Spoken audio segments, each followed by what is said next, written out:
Estimados Padre Adenilson, Padre Pedro Paulo e Padre Carlinhos, cumprimento ainda o Diácono Marquinhos, os irmãos que vieram colaborar conosco na graça desta celebração.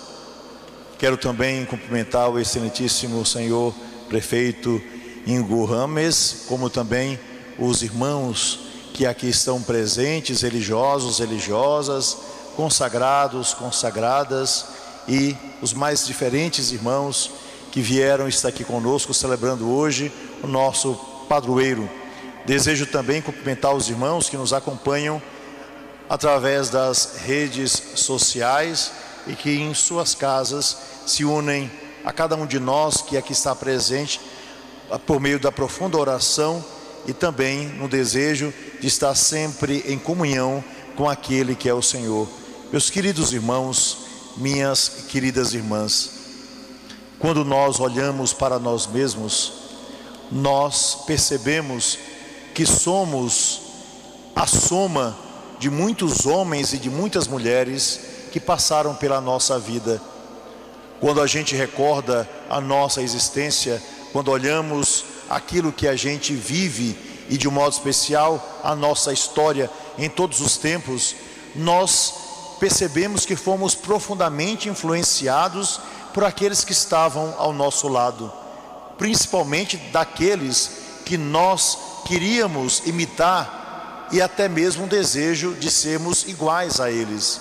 Assim, passaram por nós os nossos pais, as nossas mães, os nossos avós tantas vezes, um pai talvez adotivo, uma mãe adotiva, passaram pela nossa vida, um vizinho que teve uma grande influência, uma gama de amigos e de amigas, enfim, professores, pessoas próximas e distantes e até mesmo aqueles que nós aprendemos a respeitar ou mesmo a admirar bastante pelos meios de comunicação social.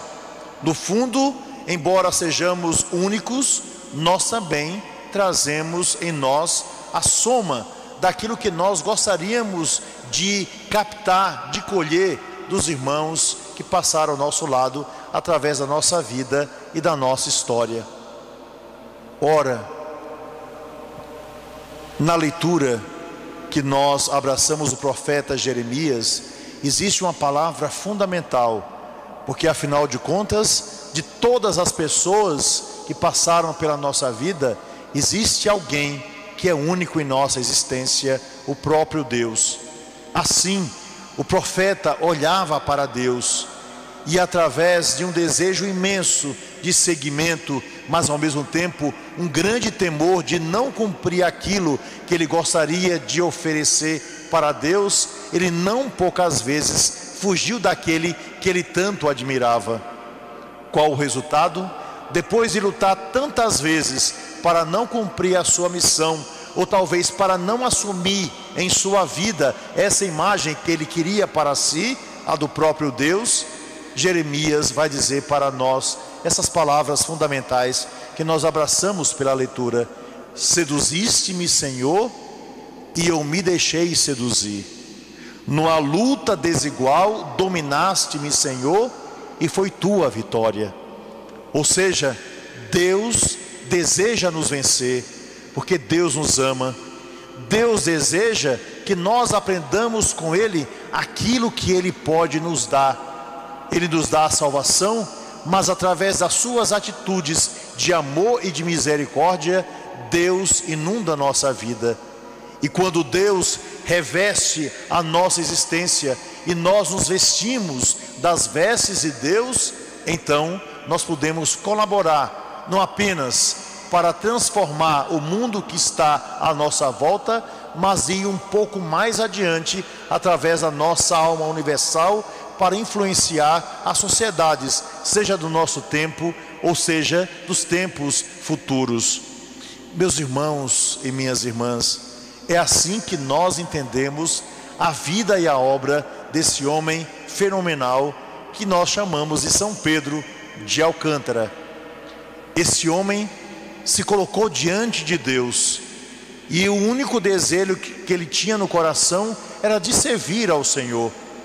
Ele conhecia a sua limitação, mas ele sabia que o seu coração tinha um desejo imenso de se deixar envolver por Deus e de servi-lo grandiosamente através de uma vida que ele não queria que fosse medíocre.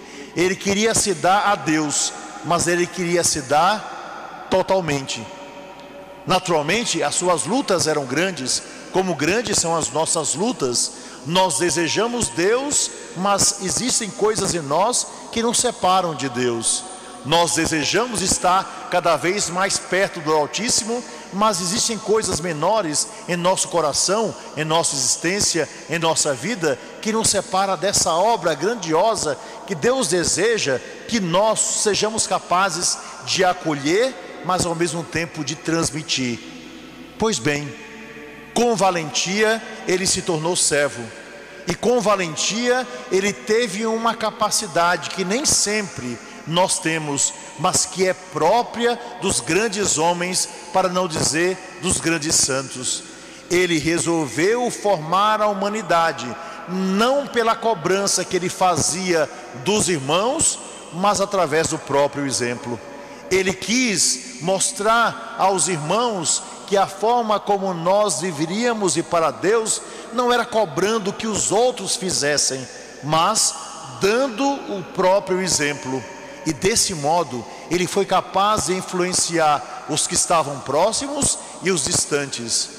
Totalmente dedicado àqueles que eram os mais pobres, que afinal de contas se tornou um franciscano, totalmente devotado àqueles que nada tinham, ele próprio escolheu viver uma pobreza extrema, não porque ele quisesse mostrar às pessoas alguma coisa, porque ele quis ser coerente à sua vocação.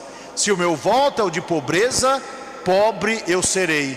Se o meu voto é de obediência, obediente eu serei. Se meu voto é de castidade, eu terei um coração única e exclusivamente para Deus. Isso foi aquilo que ele prometeu, e isso foi aquilo que ele viveu. Ora, vivendo com os mais diversos irmãos, todos eles enxergavam em Pedro, naquele frade, uma coisa fundamental chamada autenticidade. Era um homem autêntico, não porque falava o que queria, era autêntico porque ele vivia aquilo que Deus desejava para si, e ele quis viver em sua vida aquilo que Deus, o próprio Senhor pedia da sua existência. E desse modo, testemunhando a beleza de Deus através do serviço, ele gerou encanto para com todos. Grandes santos quiseram imitá-lo. Afinal de contas, Santa Teresa d'Ávila foi uma das suas discípulas.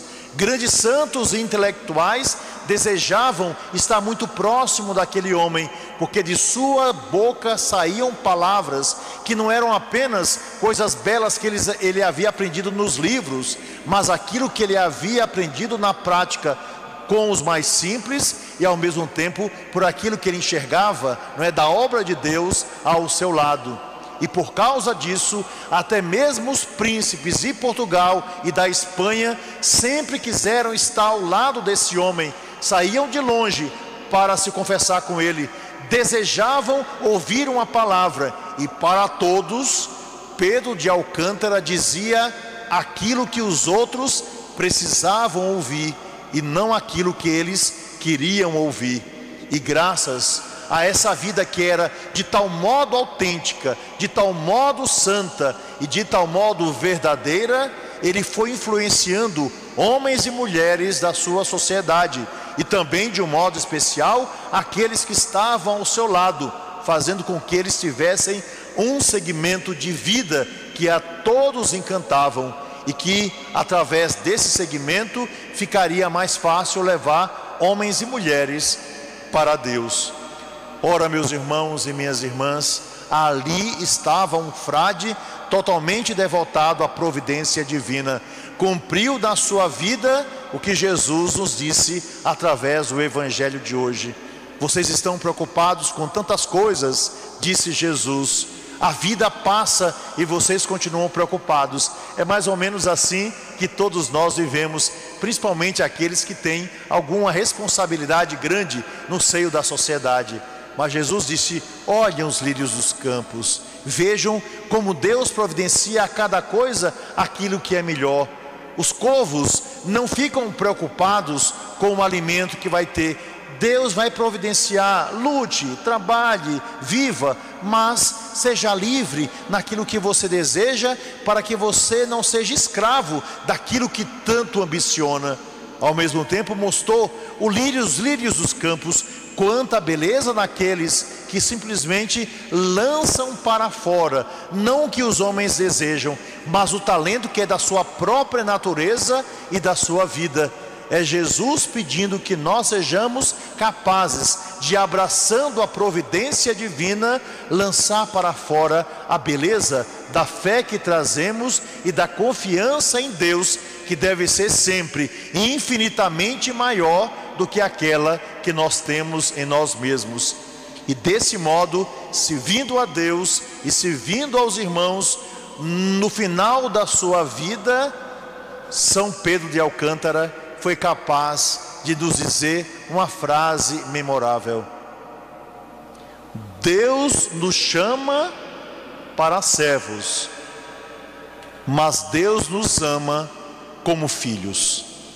Portanto, era confiando na misericórdia de Deus e se sentindo profundamente amado pela aquele que é o Senhor, e totalmente devotado à obra de Jesus Cristo, cuja meta ele desejava alcançar, ele se colocou também a serviço de todos, e por meio de uma profunda humildade a todos encantou. Não é à toa que quando da fundação dessa cidade, no dia 16 de março de 1843, podendo chamar para título daquilo que no futuro seria uma catedral, um grande santo, talvez um grande rei, ou alguém que fosse excepcional, Dom Pedro II escolheu São Pedro de Alcântara, seu protetor onomástico, porque, olhando o seu exemplo, dizia: era preciso ficar com o essencial, e o essencial era Deus.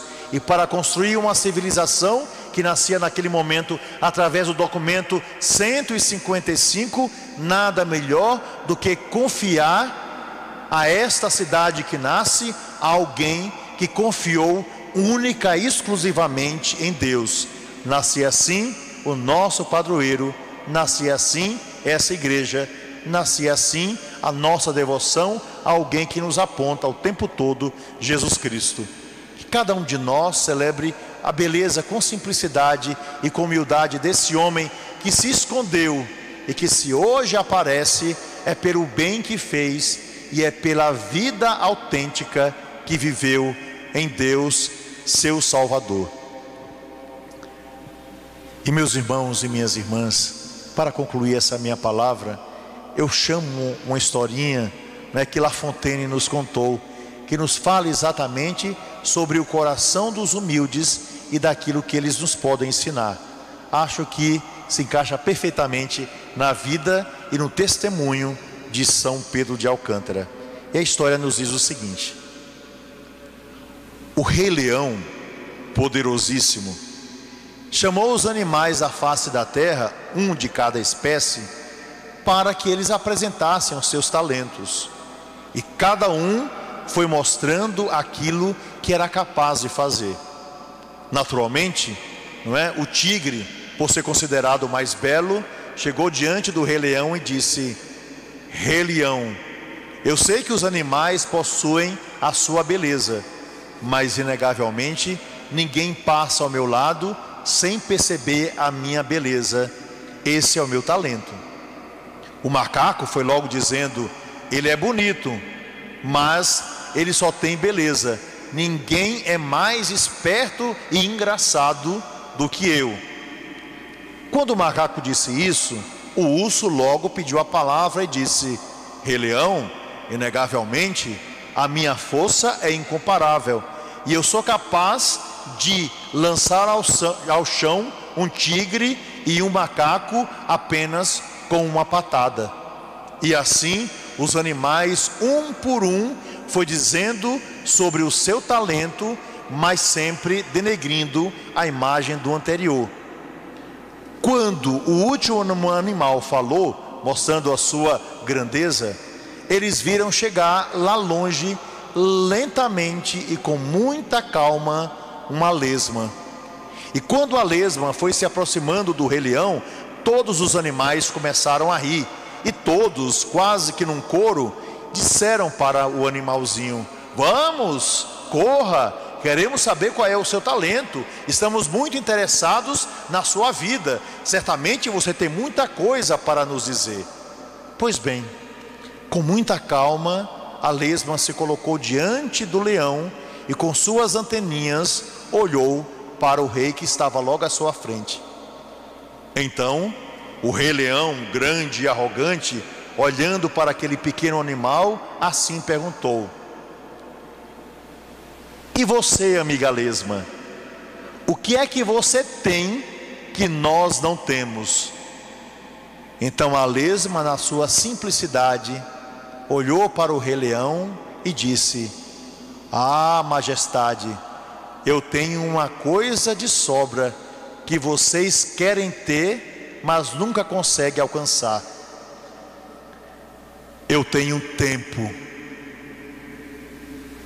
E assim os animais não ousaram dizer mais nada àquele pequeno animal, pela sua humildade e por aquilo que ele lhes havia ensinado. Tempo desejamos, tempo queremos. É no tempo e na humildade que São Pedro de Alcântara construirá a sua vida. Que nós tenhamos tempo para Deus, para nós mesmos, senão lutaremos muito para chegar a lugar algum. Que Deus nos dê essa compreensão e que, nos colocando diante dele, todo o nosso tempo seja utilizado para glorificar a Ele, para servir aos irmãos e para lutar por uma vida que vale a pena ser vivida, fugindo de toda espécie de enlouquecimento. Foi isso que nos ensinou de diversas maneiras também São Pedro de Alcântara. Que assim seja.